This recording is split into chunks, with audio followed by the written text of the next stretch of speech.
Surgeon अपने प्रयोगशाला में मेहनत कर रहा था। विभिन्न शवों के हिस्सों को इकट्ठा कर धीरे धीरे एक शरीर में जोड़ रहा था। उसने हिस्सों को एक एक करके मेज पर रखा, पट्टियां कस दी, अंगों को समायोजित किया और सब कुछ सटीकता से किया। जब शरीर पूरी तरह से तैयार हो गया तो उसने अंतिम कदम उठाया। शरीर पर एक चांदी का कनेक्टर रखा, एक धातु का टुकड़ा जो बिजली को पकड़ता है। मौजूदा स्थिति में मोटी तारों ने मेज को उपकरणों से जोड़ा और बाहर तूफान भयंकर था। धातु के ढांचे में एक तेज झटका लगा और तारों के माध्यम से शरीर में करंट बहने लगा।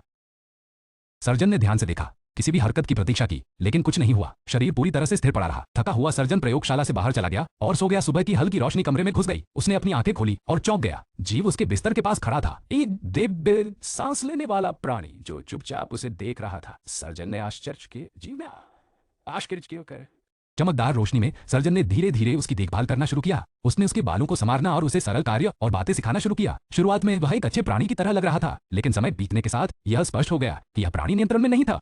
यह शक्तिशाली और सब कुछ करने में सक्षम था। यह कोई चमत्कार नहीं था, बल्कि खतरा था। दुनिया के बचे हुए हिस्से के लिए डरते हुए सर्जन प्रयोगशाला में वापस गया और उसने उसमें आग लगा दी, जो उसने हमेशा के लिए बनाया था। उसे नष्ट करने की कोशिश की। आग फैल गई, मशीनें चटने लगी और हवा धुएं से भर गई। जब वह बाहर आया तो उसने सोचा कि कुछ खत्म हो गया है, लेकिन प्राणी जीवित रहा।